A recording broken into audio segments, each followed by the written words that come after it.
दशमस्कन्धः अथ द्वाविंशोऽध्यायः 22nd chapter श्लोका 1 श्रीशुक उवाच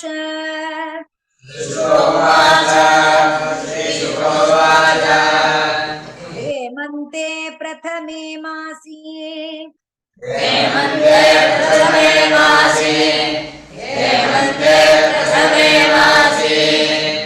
नन्दव्रजकुमारिकाः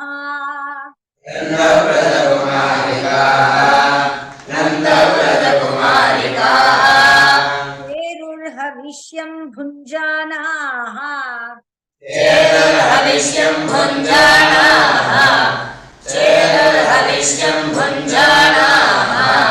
कात्यायन्यर्चनव्रतम्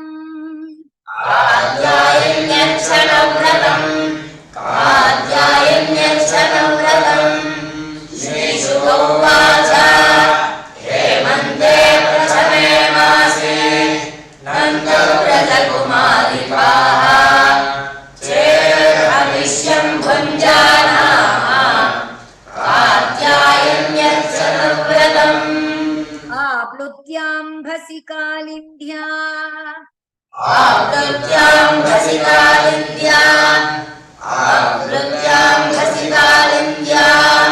जलान्ते चोदिते ऋणे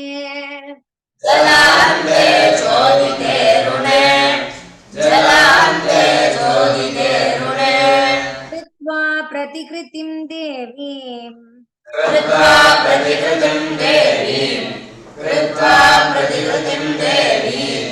आनर्चुः नृपसैकतीम्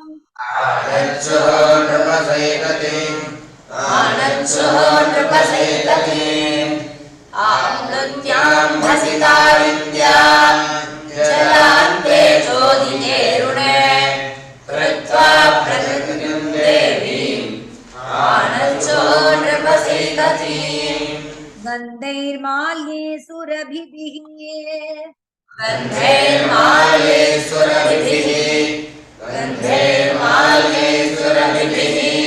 बलिभिर्धूपदीपकैः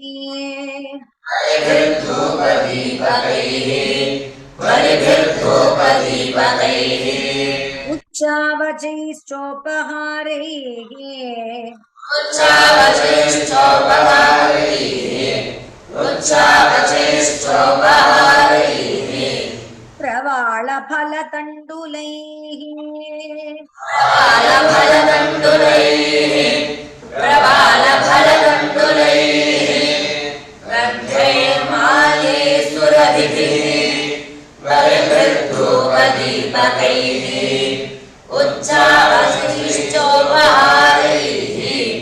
प्रवालफलतण्डुलैः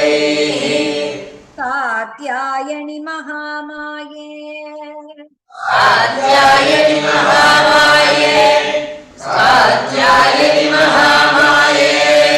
महायोगिनी अधीश्वरी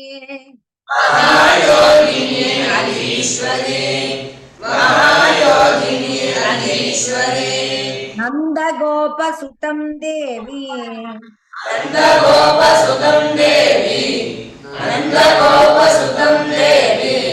पतिं मे कुरुते नमः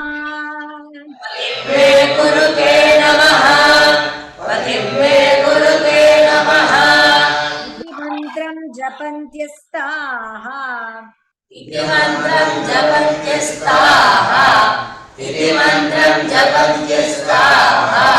पूजां चक्रुः कुमारिकाः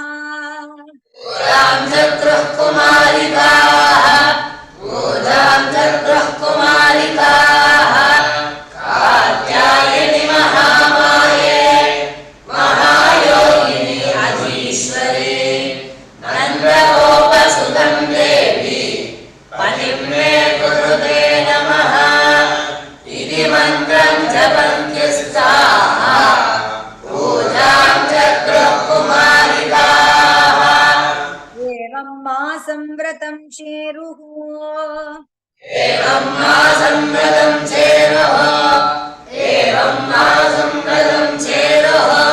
कुमार्य कृष्णचेतसः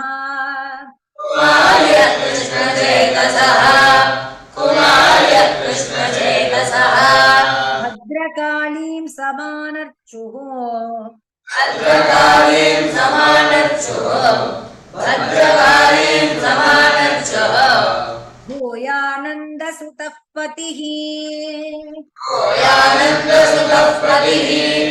भूयानन्दसुतः पतिः एवं मासं व्रतं चेरुः कुमार्यः कृष्णचेतसः भद्रकालीं समानर्चुः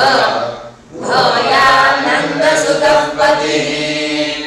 उषसि उत्थाय गोत्रैः स्वैः उषसि उत्थाय गोत्रैः स्वैः उषसि उत्थाय गोत्रैः स्वैः अन्योन्याबद्धबाहवः अन्योन्याबद्धबाहवः अन्योन्याबद्धबाहवः कृष्णमुच्चैर्जगुर्यन्त्यः कृष्णमुच्चैर्जगुर्यान्त्यः कृष्णमुच्चैर्जगुर्यान्त्यः कालिन्द्यां स्नातुमन्वहम्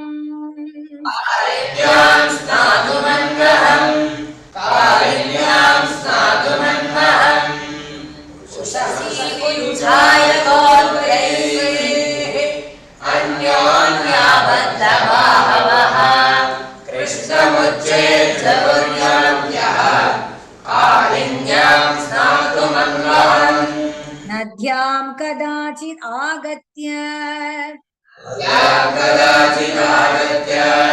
नद्यां कदाचिदागत्य तीरे निक्षिप्य पूर्ववत् तीरे निक्षिप्य पूर्ववत् तीरे निक्षिप्य पूर्ववत् वासांसि कृष्णं गायन्त्यः वासांसि कृष्णं गायन्त्यः वासांसि कृष्णं गायन्त्यः विजघृत्सलिले मुदा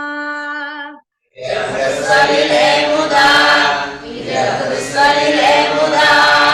नद्यां कदाचिदागत्य तीरे निक्षिप्य पूर्ववत् वासांसि कृष्णं गायन्त्यः विजघृत्सलिले मुदा भगवान् तदभिप्रेत्य भगवान् तदभिप्रेत्य भगवान् तदभिप्रेत्य कृष्णो योगेश्वरेश्वरः कृष्णो योगेश्वरेश्वरः कृष्णो योगेश्वरेश्वरः वयस्यैः आवृतस्तत्र वयस्यैः आवृतस्तत्र वयस्यैः आवृतस्तत्र ततः तत्कर्मसिद्धये तत्कर्मसिद्धये तत्कर्मसिद्धये भगवान्स्तदभिप्रेत्य कृष्णो योगेश्वरेश्वरः वयस्यैः आवृतस्तत्र तत्कर्मसिद्धये वासांस्युपादाय तासां वासांसि पादाय तासां वासांसि पादाय दीपमारुह्य सत्वरः दीपमारुह्य सत्वरः दीपमारुह्य सत्वरः असद्भिः प्रहसन् बालैः असद्भिः प्रहसन् बालैः असद्भिः प्रहसन् बालैः परिहासम् उवाचः परिहासम् उवाचः परिहासम् उवाचः तासां वासांसि पादाय दीपमारुह्य सत्वरः असद्भिः प्रहसन् बालैः परिहासम् उवाचः अत्रागत्या बलाकामम् अत्रागत्या बलात्कामम् अत्रागत्या बलात्कामम् वासः प्रगृह्यताम् संवादः प्रगत्यताम् स्वं संवादः प्रगत्यताम् सत्यं ब्रवाणि नो नर्म सत्यं ब्रवामि नो नर्म सत्यं ब्रवामि नो नर्म यद्योऽयं व्रतकर्षिताः योऽयं व्रतकर्षिताः यद्योऽयं व्रतकर्षिताः अत्रागत्यावलात्मानं स्वं स्वं वासः प्रगृह्यताम् सत्यं ब्रवामि नो नर्म यद्योऽयं व्रतकर्षिताः न मयोदितपूर्वं वा अयोदितपूर्वं वा अमयोदितपूर्वं वा अनृतं तदिमे विदुः अमृतं तदिमे विदुः अमृतं तदिमे विदुः एकैकशः प्रतीच्छध्वम् एकैकशः प्रतीच्छध्वम् एकैकशः प्रतीच्छध्वम् सहैवोत सुमध्यमाः सहैवोत सुमध्यमाः सहैवोत सुमध्यमाः नमयोदितपूर्वं वा अमृतं तदिमे विदुः एकैकशः प्रतीच्छध्वम् सहैवोत सुमध्यमाः तस्य तच्छ्वेलितं दृष्ट्वा तस्य तच्छ्वेलितं दृष्ट्वा तस्य तच्छ्वेलितं दृष्ट्वा गोप्यः प्रेम परिप्लुताः गोप्यः प्रेम परिप्लुताः गोप्यः प्रेम परिप्लुताः पीडिता प्रेक्ष्य च अन्योन्यम् पीडिता प्रेक्ष्य च अन्योन्यम् पीडिता प्रेक्ष्य च अन्योन्यम् जातः साननिर्ययुः जातः साननिर्ययोः जातः साननिर्ययोः तस्य तच्छ्वेलितं दृष्ट्वा गोप्यः प्रेम परिप्लुताः पीडिता प्रेक्ष्य च अन्योन्यम् जातः साननिर्ययोः एवं ब्रुवति गोविन्दे एवं ब्रुवति गोविन्दे एवं ब्रुवति गोविन्दे कर्मणा क्षिप्तचेतसः कर्मणा चित्तचेतसः कर्मणा चित्तचेतसः आकण्ठमग्नाशीतो दे आकण्ठमग्नाशीतो दे आकण्ठमग्नाशीतो दे वेपमानाः तमब्रुवन् वेपमानाः तमब्रुवन् वेपमानाः तमब्रुवन् एवं ब्रुवति गोविन्दे कर्मणा चित्तचेतसः आकण्ठमग्नाशीतो दे वेपमानास्तमब्रुवन्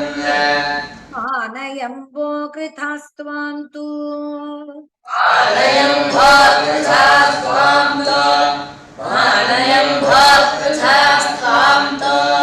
नन्दगोपसुतं प्रियम् नन्दगोपसुतं प्रियं नन्दगोपसुतं प्रियं जानीमः अङ्गव्रजश्लाघ्यम् जानीमः अङ्गव्रजश्लाघ्यम् जानीमः अङ्गव्रजश्लाघ्यम् देहि वासांसि वेपिताः देवासांसि वेपिताः देवासांसि वेपिताः मानयं भोक्तृथास्त्वां तु नन्दगोपसुतं प्रियं जानीमः अङ्गव्रजश्लाघ्यम् देवासांसि वेपिताः श्यामसुन्दरते दास्यः श्यामसुन्दरते दास्यः श्यामसुन्दरते दास्यः करवामतवोदितम् करवामतवोदितम् करवामतवोदितम् देहि वासांसि धर्मज्ञा देवासांसि धर्मज्ञा देवासांसि धर्मज्ञा नो चेद्राज्ञे ब्रुवामहे चेद्राज्ञे ब्रुवामहे नो चेद्राज्ञे ब्रुवामहे